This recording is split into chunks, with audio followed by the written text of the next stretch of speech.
નમસ્કાર બાળમિત્રો, કેમ છો? મજામાં ને? ધોરણ 5 વિષય ગણિત પ્રકરણ 5 તે સરખું દેખાય છે. તો આપણે અપૂર્ણાંક અને તેના ભાગો વિશે તો અભ્યાસ કરી ગયા છે. તો આપણે આ પ્રકરણની અંદર અપૂર્ણાંક અને તેના ભાગો વિશે પણ જોવાનું છે અને અનેક પ્રવૃત્તિઓ દ્વારા કરવાનું છે. તો નીચેના આપણે જોઈએ કે નીચેના ચિત્રોને દર્પણ સામે રાખવાથી તેનું સાચું ચિત્ર બતાવતા હોય તેના ઉપર સાચાની નિશાની કરો. અરીસામાં જોવા મળતા પ્રતિબિંબને શું કહે છે? દર્પણ, આરસી પ્રતિબિંબ કહે છે. અને કોઈપણ ચિત્રને બાજુમાં મૂકેલ અરીસામાં જોતા હોઈએ તો કઈ રીતનો ફેરફાર થાય છે? ડાબી જમણી બાજુનો ફેરફાર થાય છે. ડાબી બાજુ રાખીશું તો જમણી બાજુના ભાગમાં જોવા મળે છે અને જમણી બાજુના ભાગમાં રાખીશું તો ડાબી બાજુના ભાગમાં જોવા મળે છે. તો કે નીચેના ચિત્રોને દર્પણ સામે રાખવાથી તેનું સાચું ચિત્ર બતાવતા હોય તેના ઉપર સાચાની નિશાની કરો. હવે આ પાંદડું છે એને અહીંયા આપણે દર્પણ રાખીશું તો દર્પણના ભાગમાં આપણને આ ચિત્રની સામે આના જેવું ચિત્ર દેખાય છે તો તેના અંદર આપણે સાચાની નિશાની કરવાની છે. તો આના સામેનું દર્પણ રાખી તો આ ચિત્ર આપણને જોવા મળશે દર્પણની અંદર, તો એ સાચું.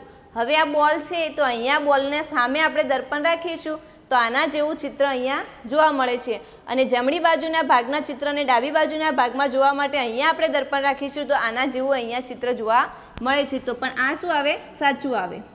હવે ત્રીજા નંબરમાં છે સી નંબરની આકૃતિ છે. તો અહીંયા આપણે ડાબી બાજુના ભાગની આકૃતિ જોતા હોઈએ અને અહીંયા દર્પણ રાખીશું તો જમણી બાજુના ભાગમાં તેવો આકાર જોવા મળશે નહીં અને જમણી બાજુના ભાગમાં આપણે દર્પણ રાખીશું તો પણ ડાબી બાજુના ભાગમાં આપણને સી જોવા મળશે નહીં. તો આ આકૃતિ કેવી છે? ખોટી છે. હવે અહીંયા આપણને એક ધ્વજ આપેલો છે, અહીંયા આપણે દર્પણ રાખીશું તો એનું પ્રતિબિંબ અહીંયા આપણને જોવા મળે છે દર્પણની અંદર, આરસી પ્રતિબિંબ. તો આ આકૃતિ કેવી છે? સાચી છે.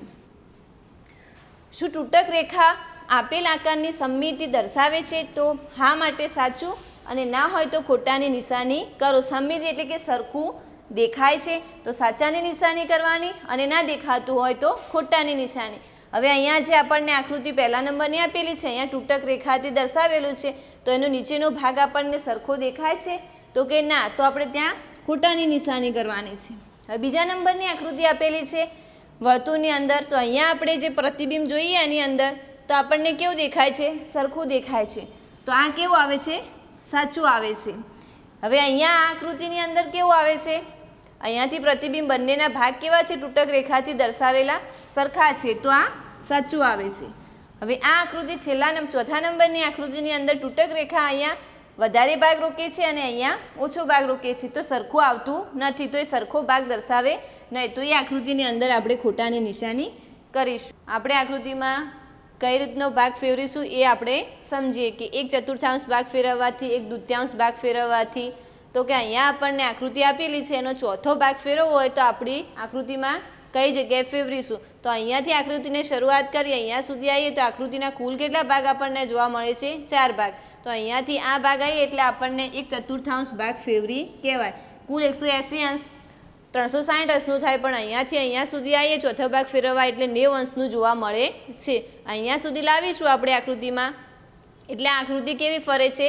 અડધી ફરે છે એટલે 180 અંશનો આંટો ફેરવે છે. આકૃતિને આપણને અડધી ફેરવવાની કઈ હોય તો આપણે આટલા સુધી ફેરવવાની અને 1/4 ફેરવવાની કઈ હોય તો આટલા સુધી ફેરવવાની હોય છે. એ જ રીતે નીચે વર્તુળનું આપણે આપેલું છે કે વર્તુળના કેન્દ્ર આગળ કેટલા અંશનો ખૂણો બને છે? 360 અંશનો ખૂણો બને છે.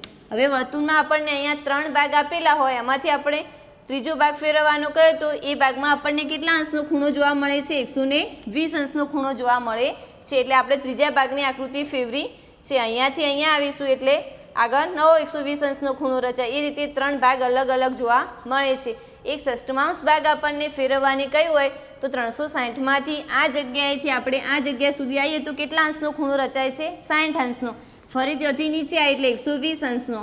એ જ રીતે આગળ કરતા જઈએ તો કુલ 360 અંશના ખૂણા થાય છે. તો અહીંયા આપણને કેવું કહ્યું છે? 1/6 એટલે કે 60 અંશ ફેરવવાથી. તો આ ભાગને અહીંયાથી અહીંયા સુધી આવે છે, આ ભાગ અહીંયા આવે, આ ભાગ અહીંયા આવે એટલે કુલ 60 અંશના ખૂણે ફરે છે આકૃતિ આપણી.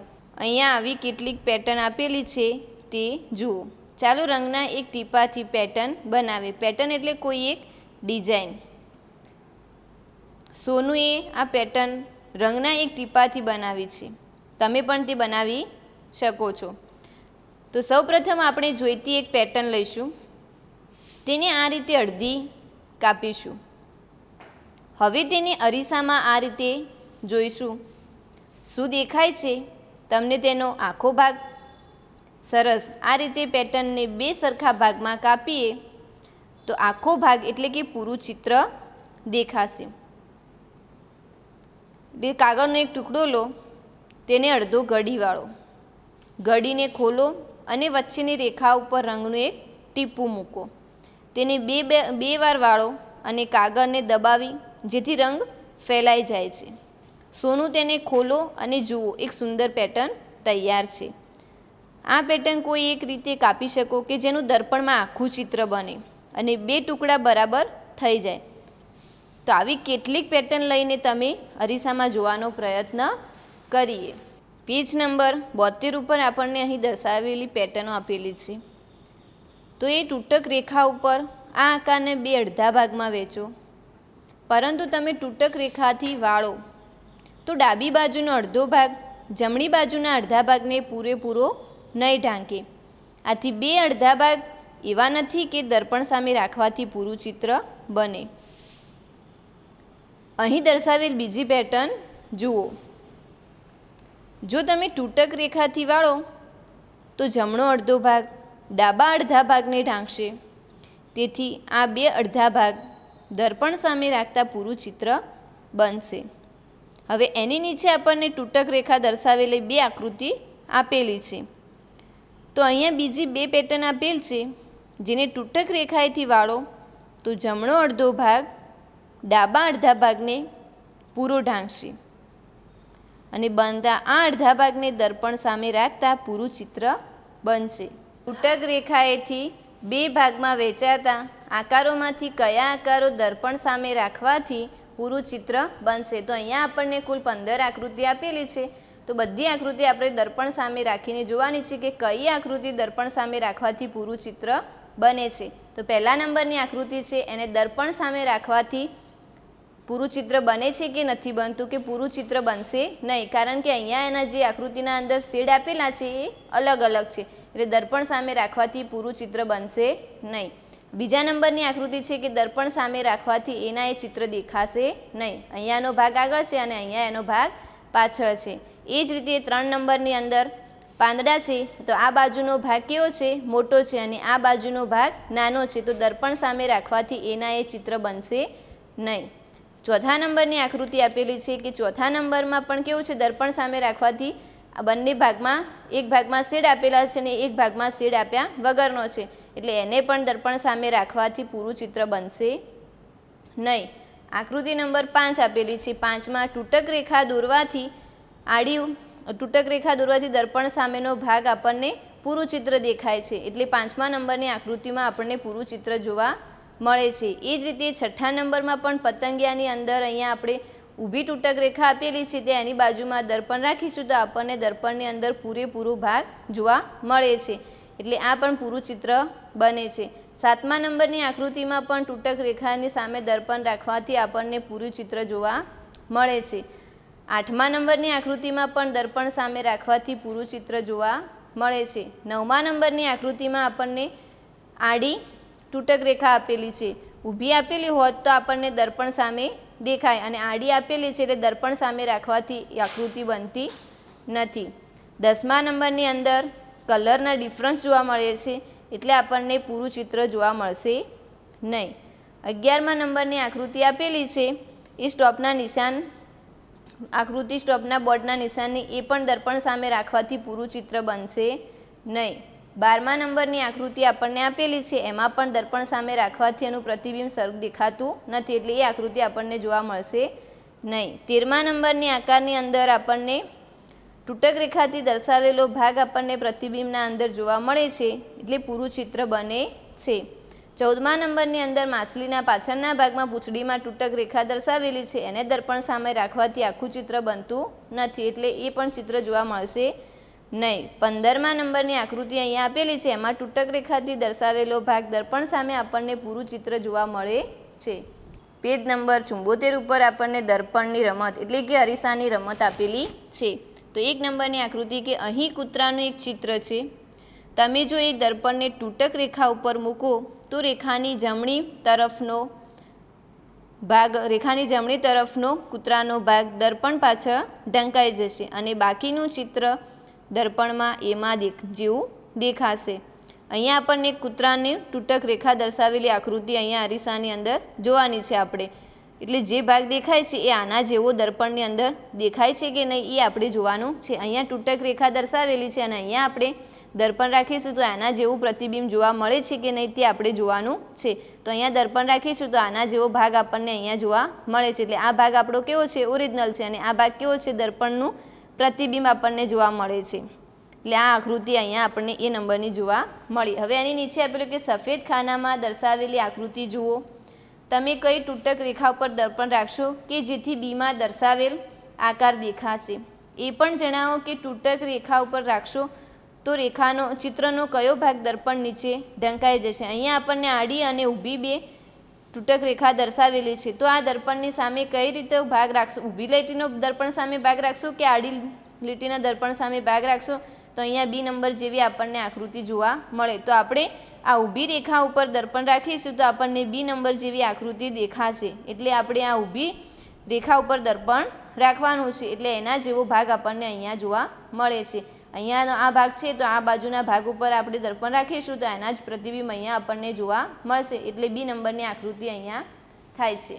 હવે સફેદ ખાનામાં એક એવી રેખા દોરો કે જેના ઉપર દર્પણ રાખતા તેના પછીનું ચિત્ર દેખાય. અહીંયા આપણને એક આકૃતિ આપેલી છે એના આપણે ઊભી એવી તૂટક રેખા દોરો કે સી નંબરમાં બાજુમાં પ્રતિબિંબ આપેલું છે એના જેવું ચિત્ર જોવા મળે. તો અહીંયા આપણે આ આકૃતિની અંદર તૂટક રેખા દોરીશું તો એના જેવું પ્રતિબિંબ અહીંયા જોવા મળે.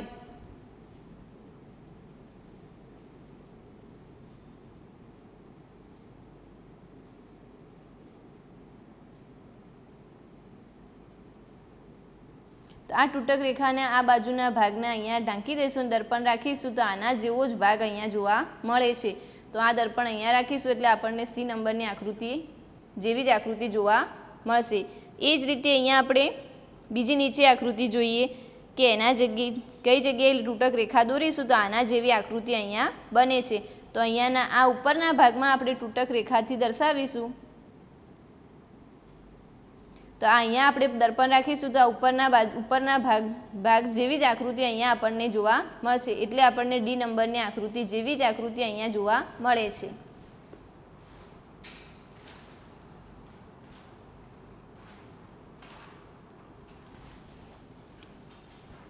ત્યારબાદ આ આકૃતિના ઉપરનો ભાગ છે તે ઉપરથી જોઈએ એટલે કેવી રીતે દેખાશે તે આપણે જોઈએ. આ આકૃતિનો ઉપરનો ભાગ છે તો એવી આકૃતિની અંદર કઈ જગ્યાએ તૂટક રેખા દોરીશું તો આ આકૃતિનો આપણને ભાગ જોવા મળે. તો અહીંયા આપણે તૂટક રેખા દર્શાવીશું.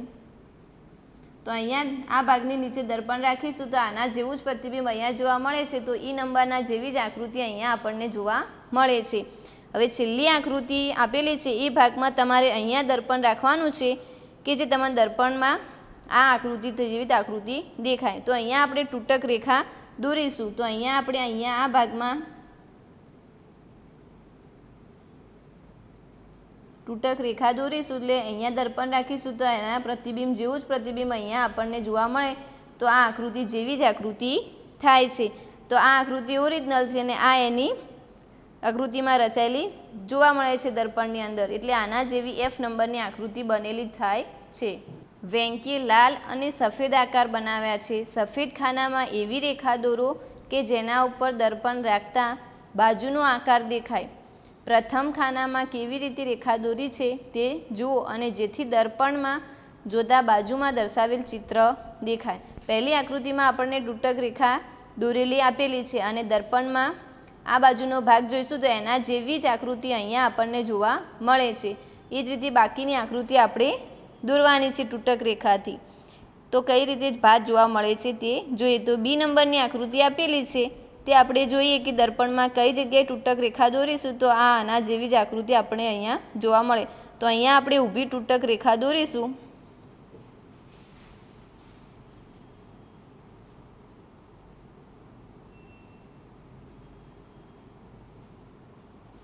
તો આ ભાગની સામે અહીંયા દર્પણ રાખીશું એટલે એના જેવી જ પ્રતિબિંબ અહીંયા જોવા મળશે. એટલે આના જેવી આકૃતિ અહીંયા જોવા મળે છે. એ જ રીતે અહીંયા સી નંબરની આકૃતિ આપેલી છે. તો આ ઉપરના ભાગના વચ્ચેમાં દર્પણ રાખીશું. અહીંયા આપણે તૂટક રેખા દોરીશું વચ્ચેના ભાગમાં સહેજ ત્રાંસી દોરવાનું, એટલે એના જેવું જ અહીંયા દર્પણ રાખીશું, એટલે આના જેવું જ પ્રતિબિંબ અહીંયા જોવા મળશે. એટલે એના જેવી અહીંયા આકૃતિ આપેલી છે, એના જ પ્રતિબિંબ જેવી જ આકૃતિ આપણને જોવા મળે છે. હવે છેલ્લે ડી નંબરની આકૃતિ આપેલી છે તે જોઈએ, અને એને અંદર પણ કઈ જગ્યાએ તૂટક રેખાથી દર્શાવીશું તો એના જેવી જ દર્પણમાં આકૃતિ જોવા મળે છે. તો અહીંયા આપણે તૂટક રેખા દર્શાવીશું.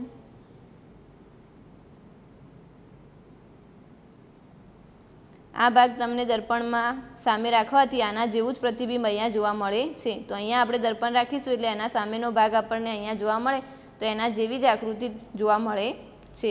હવે અરીસામાં તમને આ આકૃતિ જોવી હોય તો કઈ જગ્યાએ તમે લીટી દોરશો કે તે તમને આના જેવી જ આકૃતિ જોવા મળે. તો અહીંયા તમે લીટી તૂટક રેખાથી દર્શાવો, અને એના સામેનો ભાગ જોવા માટે તમે આના સામે દર્પણ રાખીશું તો આના જેવું જ પ્રતિબિંબ અહીંયા જોવા મળે છે. એટલે આના જેવી જ આકૃતિ જોવા મળે છે. અડધો આંટો ફેરવતા. આ સમજવા આપણે એક વાર્તા સાંભળીએ. એક રાજા હતો. રાજા ખૂબ જ પરેશાન હતો, કારણ કે કોઈ ચોર તેની તિજોરીમાંથી કિંમતી ઝવેરાત ચોરી જતો હતો. તે રાજાની તિજોરી દેખાવમાં આના જેવી જ હતી. હવે નીચે તિજોરીનો હાથો અડધો ફેરવવાથી તિજોરી ખુલી જતી હતી. હાથાને ફરીથી અડધો ફેરવવાથી તિજોરી બંધ થઈ જતી હતી. તો રાજા ઘણીવાર તિજોરીને બંધ થઈ ગઈ છે તેવું સમજી, અને ખરેખર તો તિજોરી ખુલ્લી જ રહેતી હતી, કારણ કે તિજોરીનો અડધો આંટો મારવાથી તિજોરીની જગ્યાએ રાજા બંધ કરવાની જગ્યાએ રાજા ખુલ્લી જ મૂકતા હતા. તેથી તિજોરીનો બંધ થવાની જગ્યાએ ખુલ્લી હતી કે બંધ હતી તે રાજાને ખબર હોતી નહીં, અને રોજ ચોરી થવાને કારણે રાજા ખૂબ જ પરેશાન રહેતા હતા. અહીંયા આપણને ખુલ્લી અને બંધ આકૃતિના ભાગ આપેલા છે, તો નિશાન કરીએ તો જ ખબર પડે કે આ તિજોરીનો ભાગ ખુલ્લો છે કે બંધ. એટલે રાજા તિજોરી ખુલ્લી રાખતા કે બંધ રાખતા તે રાજાને ખબર હોતી નહીં. એટલે રાજાની તિજોરીમાં દરરોજ ચોરી થતી હતી. આ વાત તેમની પુત્રીને ખબર પડી. એક દિવસ રાજાની હોશિયાર પુત્રી રાજાને એક યુવતી સમજાવી, જે તેને ખૂબ જ ગમી. હવે રાજા ક્યારેય મૂંઝાતો નહોતો. હવે અનુમાન કરી શકો કે યુક્તિ શી હતી? તો રાજાની પુત્રીએ રાજાને તિજોરીના હાથાના પીળા રંગની ધાર ઉપર એક ટપ્પું મૂકવા કહ્યું. અહીંયા જે આપણને તિજોરીના ભાગ આપેલા છે તે તિજોરીના પીળા ભાગ ઉપર ટપકા કરીને દર્શાવેલા જોવા મળે છે. ઉપરના ભાગ ઉપર ટીપકું કરેલું છે તે તિજોરીનો ભાગ કેવો છે? ખુલ્લો છે, અને નીચેનો ભાગ કેવો છે? બંધ. એટલે અહીંયા અડધો આંટો ફરે એટલે તિજોરી કેવી થઈ ગઈ? બંધ થઈ ગઈ. તો રાજા પાસે અલગ અલગ ઘણી તિજોરીઓ હતી. તો ચાલો તેને અડધો આંટો મારી કેવી રીતે બંધ કરવી અને ખોલવી તે જોઈએ. અહીં આપણને તિજોરીનો અડધો આંટો મારીએ તો તિજોરીનો આકાર આવો થશે, અને અડધો આંટો મારતા તિજોરીનો આકાર આવો થશે. તો આપણને ઘણી નીચે તિજોરીઓના આપેલી છે, એના લોકની અંદર આપણે પણ નિશાની કરીએ કે તિજોરી કઈ રીતે બંધ અને ખુલ્લે એ સમજવા આપણને ખબર હોવી જોઈએ. તો બધી જ આકૃતિમાં આપણે આ રીતે અહીંયા નિશાની કરી દઈએ. આ બધી તિજોરીઓ કેવી છે? ખુલ્લી જોવા મળે છે. હવે અડધો આંટો ફરી અહીંયા આવે એટલે તિજોરીનો આ નિશાની દર્શાવેલો ભાગ અહીંયા આવે તો તિજોરી કેવી થઈ જાય? બંધ થઈ જાય. અહીંયાથી દર્શાવેલો અડધો આંટો અહીંયા આવે તો તિજોરી બંધ થઈ જાય. એ જ રીતે ત્રીજા નંબરની આકૃતિમાં અડધો આંટો ફરી નીચેના ભાગ આવે એટલે તિજોરી બંધ થઈ જાય. અહીંયાનો અડધો આંટો મારી અહીંયા આ જગ્યાએ આવે એટલે તિજોરી કેવી થઈ જાય છે? બંધ થઈ જાય છે. તમે પણ આ રીતે તિજોરીના કોઈ નિશાની પણ કરી શકો છો. અડધો આંટો મારવાથી એમનું એમ. તો આકારો અહીંયા આપણને આપેલા છે.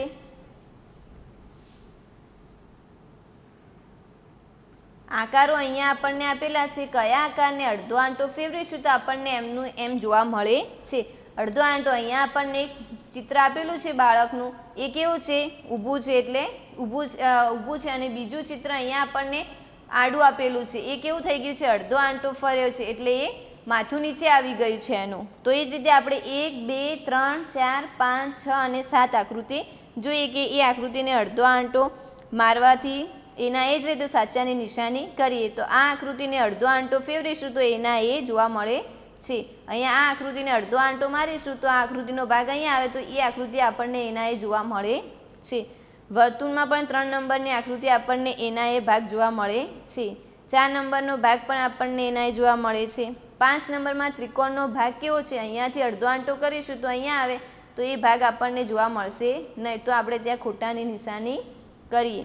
અહીંયા આપણને 6 નંબરની આકૃતિ આપેલી છે, અડધો આંટો ફેરવીશું તો એના એ ભાગ જોવા મળે છે, તો આપણે સાચાની નિશાની કરીશું.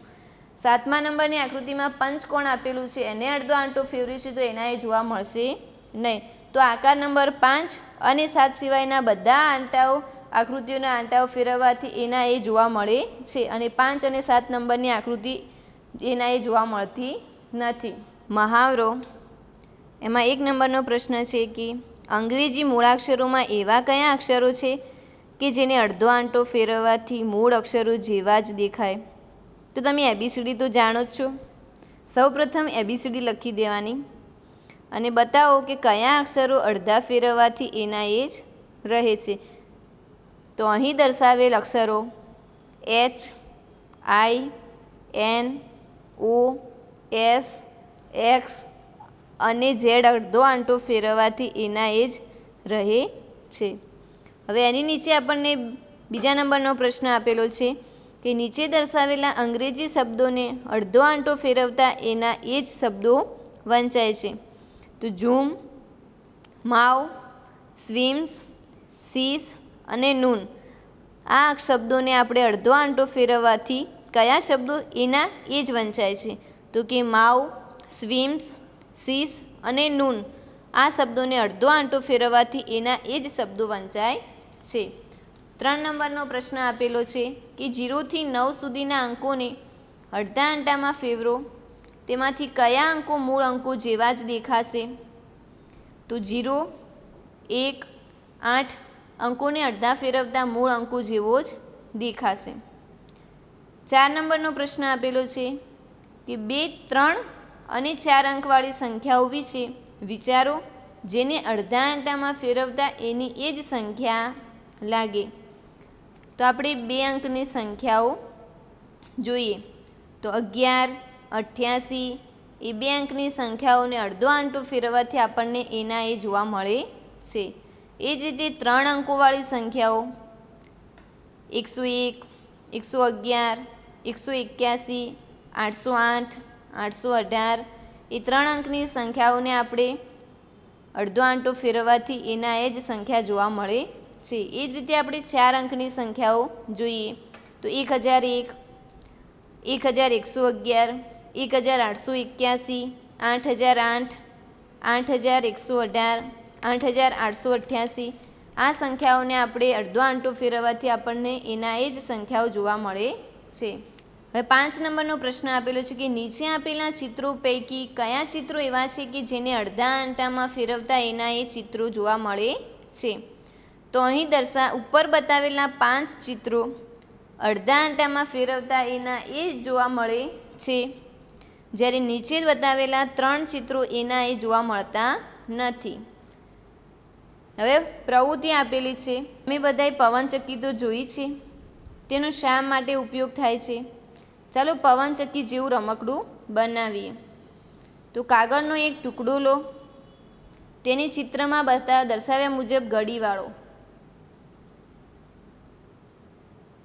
કાગળના વાદળી ભાગને કાપી લો અને હવે તમારા કાગળનો ટુકડો એક ચોરસ જેવો દેખાશે. તેને લાલ રેખા ઉપર ગળી વાળો અને પછી ગળી ખોલો. અહીંયા લાલ રેખા આપેલી છે એને ગળી વાળો અને પછી ખોલો. તો ચિત્રમાં દર્શાવ્યા મુજબ કાગળ ઉપર એક વર્તુળ દોરો. અહીંયા એક વર્તુળ દોરેલું છે. વર્તુળ સીધી લાલ રેખાને કાપી લો અને કાગળ આના જેવો જ દેખાશે. વર્તુળને અહીંયા એક સીધી રેખા ઉપરથી કાપી લો એટલે કાગળ આપણને આના જેવો જોવા મળે છે. એક ટાંકણી લઈને ચિત્રમાં દર્શાવ્યા મુજબ ખૂણા ઉપર કાણા પાડો. અહીંયા એક ટાંકણી લઈ અને ખૂણા ઉપર દર્શાવ્યા મુજબ કાણા પાડો. હવે કાગળના ખૂણાને એવી રીતે વાળો કે બધા કાણા એકબીજા ઉપર આવી જાય. અહીંયા આપણને જોવા મળે છે. ટાંકણીઓના બધા કાણામાંથી પસાર કરી દાંડી ઉપર ગળી પસાર કરી દાંડી ઉપર લગાવી દો. અહીંયા આપણને કાણામાંથી પસાર કરી અને એક સળી લઈ અને કાણાની અંદરથી પસાર કરવાની છે. તો તમારી પવનચક્કી તૈયાર છે. તમે તેને લઈને દોડો અને જુઓ કે કેટલી ઝડપથી ફરે છે. તમારી પવનચક્કી એક ચતુર્થાંશ ફેરવવાથી પહેલાં જેવી દેખાશે તે તમારે જોવાનું છે અને નોંધ કરવાની છે. તેની અડધી ફેરવવાથી પહેલાં જેવી દેખાશે તેની પણ તમારે નોંધ કરવાની છે. હવે આપણને કહ્યું છે કે ચોથો ભાગ ફેરવો.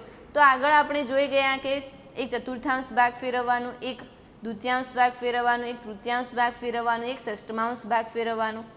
તો આપણે આકૃતિનો એક ચતુર્થાંશ ભાગ ફેરવવાનું કહ્યું છે. તો કોઈ વસ્તુનો ચોથો ભાગ ફેરવવાથી આપણને શું જોવા મળે છે તે આપણે સમજીએ. આ બધી આકૃતિઓને આપણને જોવા મળે છે. અહીંયાથી આપણને 4 ભાગમાં જોવા મળે છે. તો આ ભાગમાંથી આ ભાગ ફરે છે તો કેવો ફરે છે? એક ચતુર્થાંશ. અહીંયાથી અહીંયા ફરે તો એક ચતુર્થાંશ. આ આકૃતિનો આપણને અહીંયા ફરી તો એક ચતુર્થાંશ ભાગ જોવા મળે છે. તો આ આકૃતિ આપણને એક ચતુર્થાંશ ફરી જોવા મળે છે. તો આ આકૃતિ એના એ જોવા મળે છે. આ પંખાનો પણ એક ચતુર્થાંશ ફેરવવાથી પહેલાં જેવો દેખાશે. તો કે આ પંખાને પહેલાં જેવો ફેરવવાથી એક ચતુર્થાંશ જોવા મળશે નહીં. આપેલ પંખાને એક ચતુર્થાંશ ફેરવવાથી પંખાનો વાદળી ભાગ છે તે ધારની જગ્યા ઉપર પીળા રંગનો ભાગ આવી જાય છે અને પીળા રંગની ધાર ઉપર વાદળી રંગનો ભાગ આવી જાય છે. તો પીળા ચોરસની અંદર આપણે ચિત્ર દોરવાનું છે. તો જ્યાં વાદળી કલરના ધાર આવી જાય છે ત્યાં આપણે પીળા કલરની ધાર દોરવાની છે અને જ્યાં પીળા કલરની ધાર છે ત્યાં વાદળી કલરની ધાર દોરવાની છે. તો એનું ચિત્ર તમારે અહીંયા દોરવાનું છે. અને નીચે મહાવરો આપેલો છે કે નીચે આપેલા આકારો પૈકી કયા આકારોને એક ચતુર્થાંશ ફેરવવાથી તે પહેલાં જેવા દેખાય છે ત્યાં સાચાની નિશાની કરો અને અડધો આંટો ફેરવવાથી પહેલાં જેવો આકાર ન દેખાય તો ખોટાની નિશાની કરો. હવે અહીંયા આપણને 1 નંબરની આકૃતિ આપેલી છે. એ આકૃતિને આપણે એક ચતુર્થાંશ ભાગ ફેરવીશું તો એ પહેલાં જેવી દેખાશે નહીં, તો ખોટું આવે છે. અને એક તૃતીયાંશ ભાગ ફેરવીશું તો પણ આપણને પહેલાં જેવી જોવા મળતી નથી, તો પણ આપણે ત્યાં ખોટું નિશાની કરવાની છે. હવે બીજા નંબરની આકૃતિ આપેલી છે. એનો અડધો ભાગ ફેરવવાથી આપણને એક ચતુર્થાંશ ભાગ જોવા મળશે નહીં, તો આપણે ત્યાં ખોટું કરવાનું. અને એક તૃતીયાંશ ભાગ ફેરવવાનું તો એક તૃતીયાંશ ભાગ ફેરવીશું તો ઉપરની ધાર અહીંયા આવશે તો આપણને આકૃતિ એના એ જોવા મળશે તો સાચાની નિશાની કરવાની છે. એ જ રીતે 3 નંબરની આકૃતિ આપેલી છે. એનો એક ચતુર્થાંશ ભાગ ફેરવીશું તો આપણને પહેલાં જેવી જોવા મળતી નથી અને એક તૃતીયાંશ ફેરવીશું તો પણ એના જેવી જોવા મળશે, એટલે ત્યાં ખોટાની બંનેમાં ખોટાની નિશાની આવે છે. એ જ રીતે 4થા નંબરની આકૃતિમાં એક ચતુર્થાંશ ભાગ ફેરવીશું તો આપણને પહેલાં જેવી નીચે દેખાય છે તો સાચું કરીશું અને એક તૃતીયાંશ ભાગ ફેરવીશું તો આપણે ત્યાં સાચાની નિશાની કરીશું. હવે 5મા નંબરની આકૃતિ છે. એક ચતુર્થાંશ ભાગ ફેરવવાથી પહેલાં જેવી આકૃતિ દેખાતી નથી અને એક તૃતીયાંશ ભાગ ફેરવીશું તો આપણને પહેલાં જેવી આકૃતિ જોવા મળે છે. 6થા નંબરની આકૃતિ છે. એમાં એક ચતુર્થાંશ ભાગ ફેરવવાથી આપણને એનાય જોવા મળે છે અને એક તૃતીયાંશ ભાગ ફેરવીશું તો પણ આપણને એનાય આકૃતિ જોવા મળે છે. 7મા નંબરની આકૃતિ આપેલી છે. એક ચતુર્થાંશ ભાગ ફેરવીશું તો આપણને એનાય જોવા મળશે નહીં અને એક તૃતીયાંશ ભાગ ફેરવીશું તો એનાય જોવા મળે છે. 8મા નંબરની આકૃતિ અહીંયા આપેલી છે. એક ચતુર્થાંશ ભાગ ફેરવીશું તો પણ એનાય જોવા મળે છે અને એક તૃતીયાંશ ફેરવીશું તો એનાય જોવા મળે છે.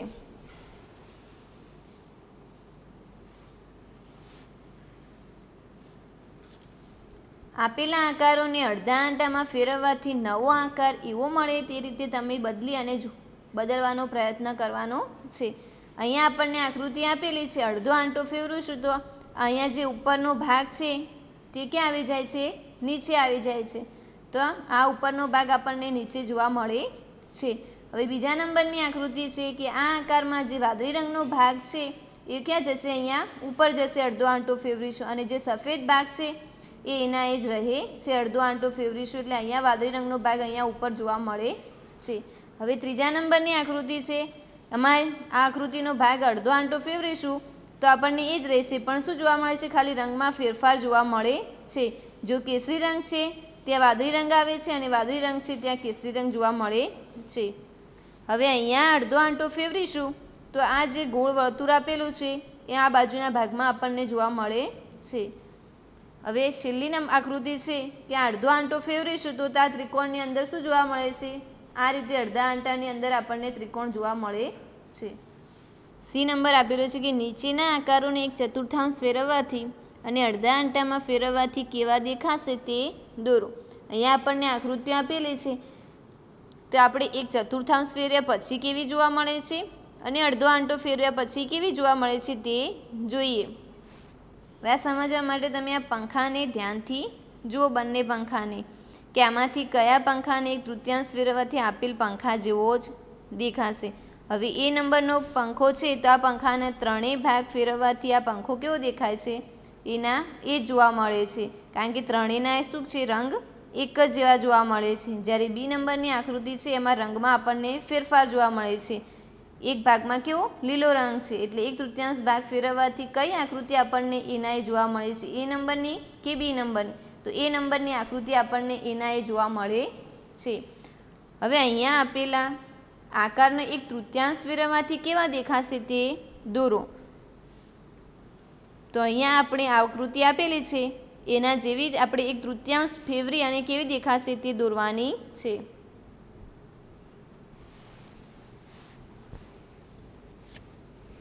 છઠ્ઠો ભાગ ફેરવો. તો આપણે આગળ જોઈ ગયા 6 ભાગ ફેરવવાનું, એક ષષ્ઠમાંશ સુધી ફેરવવાનું 360 અંશના ખૂણામાંથી. તો છઠ્ઠો ભાગ ફેરવો. તો અહીંયા આપેલ આકારોના છઠ્ઠો ભાગ ફેરવવાથી કેવા જોવા મળે છે તે જોઈએ. તો કે એ આકૃતિઓ આપણને એના એ જોવા મળે છે. અહીંયા 6 ભાગમાંથી એક જ ભાગ ફેરવવાનો છે એટલે આપણને આકૃતિ એના એ જોવા મળે છે. હવે નીચેના મહાવરો આપેલો છે કે નીચેના આકારો જુઓ અને તેને એક તૃતીયાંશ ભાગ અને એક ષષ્ઠમાંશ ભાગ ફેરવતા કેવા દેખાશે તે દોરો. તો એક તૃતીયાંશ ભાગ ફેરવવાના છે અને એક ષષ્ઠમાંશ ભાગ. તો એક તૃતીયાંશ ભાગ ફેરવવાથી કેવા આકારો દેખાય છે તે દોરવાના છે અને એક ષષ્ઠમાંશ ભાગ ફેરવવાથી કેવા દેખાય છે તે દોરવાના છે. નીચેના આકારો જુઓ. આપેલ આકૃતિમાંથી કોને એક તૃતીયાંશ ફેરવવાથી પહેલાં જેવી દેખાશે તેને સાચાની નિશાનીથી દર્શાવો. અને બી નંબરમાં છે કે કઈ આકૃતિને એક તૃતીયાંશ ફેરવવાથી પહેલાં જેવી દેખાશે નહીં તેને ખોટાની નિશાનીથી દર્શાવો. તો આપેલ આકૃતિ સામે ખરા અને ખોટાની નિશાની કરવાની છે અને ધ્યાનથી જુઓ કે કઈ આકૃતિને એક તૃતીયાંશ ફેરવવાથી એના એ ભાગ જોવા મળે છે અને કઈ આકૃતિને એક તૃતીયાંશ ફેરવવાથી અલગ ભાગ જોવા મળે છે. તો આ આકૃતિની અંદર એક તૃતીયાંશ ભાગ ફેરવવાથી આપણને જોવા મળતી નથી, તો આપણે ખોટાની નિશાની કરીશું. અહીંયા આકૃતિમાં પણ એક તૃતીયાંશ ફેરવવાથી આપણને જોવા મળશે નહીં, તો ખોટાની નિશાની. આ ભાગ આપણને એક તૃતીયાંશ ફેરવીશું તો અહીંયાનો આ ભાગ અહીંયા જ આવશે, એટલે એક જ જેવો આકાર જોવા મળે છે. તો આપણે આ આકૃતિની અંદર સાચાની નિશાની કરીશું. તો આ આકૃતિની અંદર પણ સાચાની નિશાની. આ ત્રિકોણની અંદર પણ એક તૃતીયાંશ ભાગ ફેરવવાનો છે, તો આ ત્રિકોણ એક તૃતીયાંશ ફરે તો એના એ જ આકૃતિ જોવા મળે છે. તો આ સાચાની નિશાની. અને આ આકૃતિ અંદર પણ કેવી આવે છે? એક તૃતીયાંશ ભાગ ફેરવવાથી એના એ જ, એટલે સાચાની નિશાની કરવાની છે. હવે આપેલ સી નંબરમાં છે કે પ્રયત્ન કરો અને નીચે આપેલા આકારોને એવી રીતે બદલો કે એક તૃતીયાંશ ફેરવવાથી પહેલાં જેવા દેખાશે. એ તમારે અહીંયા દર્શાવવાનું છે કે એક તૃતીયાંશ ફેરવવાથી કેવા દેખાય છે. હવે નીચે 2 પ્રશ્નો આપેલા છે કે કેટલાક એવા આકારો દોરો કે જેને એક તૃતીયાંશ ફેરવવાથી પહેલાં જેવા દેખાય છે. અને ચોથા નંબરનો પ્રશ્ન છે કેટલાક એવા આકારો દોરો કે જેને એક ષષ્ઠમાંશ ફેરવવાથી પહેલાં જેવા દેખાય. તો આ બંને તમારે ચોપડાની અંદર એક તૃતીયાંશ ફેરવતી હોય તેવી આકૃતિઓ દોરવાની છે અને એક ષષ્ઠમાંશ ભાગ ફેરવવાથી કેવી દેખાય છે તે આકૃતિઓ દોરવાની છે.